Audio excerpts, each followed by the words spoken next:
Little Tin God was a story that I had actually been trying to get onto the schedule for over a year.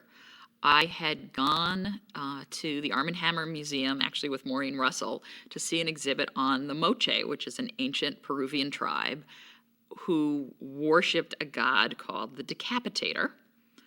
And the artwork of the Decapitator shows a little guy with a sharp blade in one hand and his enemy's head in the other.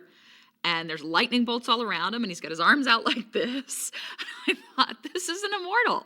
There was an immortal there who came back to life, and these people formed a cult around him. I thought, what a great story. I read this script, and I just had a vision of the Moche Indians and their civilization, and then the ruins and the crumbles of that civilization just had much more kind of pungent quality than it taking place in a little stone hut. And David, bless his heart, loved the idea. And so we were away to the races. It's an immortal who's got a tribe of people who believe that he's a god. And I always thought that would make a great storyline, and the trick was finding something in the present day to marry it with. What is that guy doing now? The devil will claim the victory.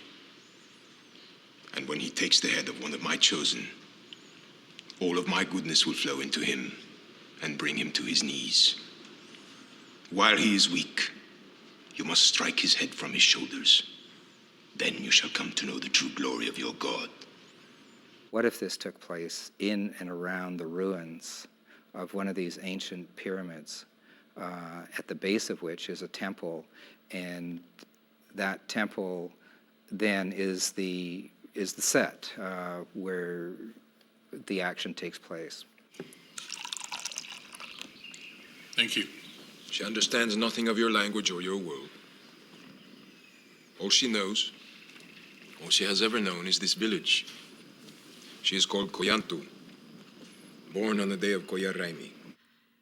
When this episode was being designed, I actually took the catalog from that museum exhibit and sent it up to Vancouver for the art department to look at and use for designing the show. They did a beautiful job. It looks great. It was really quite a wonderful experience to create this little village marketplace, the densely populated residential area at the foot of the crumbling pyramid. It was a big job to do this. I mean, we had very little time and not a lot of money, but the crew, also my decorators and construction paint departments, they all bought into this idea, and they just knocked themselves out to make this happen. This show is, I think, both a challenge and a delight for the designers. I think the reason we were able to keep our great crew, we had top people every year, even though we only had 13 episodes in Vancouver, and they were turning down jobs on other series where they would have had a guarantee of 22 episodes. And I think the reason is because every week was such an interesting challenge. They got to design really interesting things, and it was hard work. It was harder work, but they also had the chance to really shine and excel and be able to turn around and say, I did that, and it looks great. In the show Little Tin God, we had to do some visual effects to create a Mocha village in the GVRD, which is the forest outside of Vancouver. So Rex Raglan, who's our production designer, put together what he could, which was the steps of this temple and a few huts. But the fact is that, on a limited budget, there was just so much he could do to create a village. So we had to go out there and shoot the village that he created, and then we shot the huts individually, and in post we cut together and matted in the different huts to create an entire village.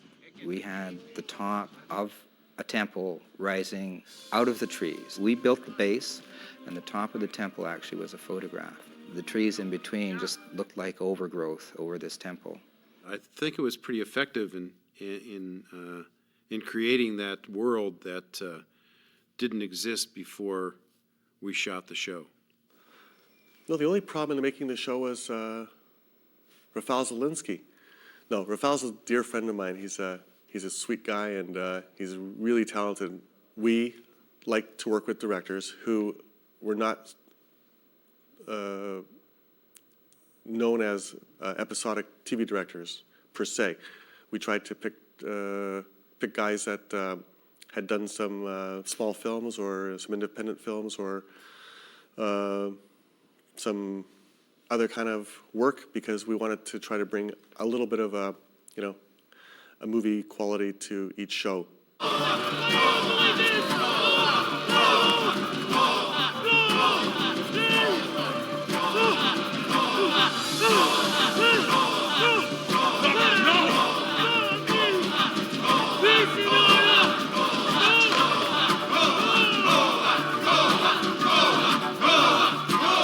I think it's absolutely true that the episodes play like little movies, and I think it's because Bill Panzer and Peter Davis had been movie producers, and when people tried to say to them, well, we don't really have the time to do that kind of thing in television, or in television we do it this easier, simpler, less visually arresting way, they said, forget that, we're doing it the movie way, and they got people on board with that, which is great.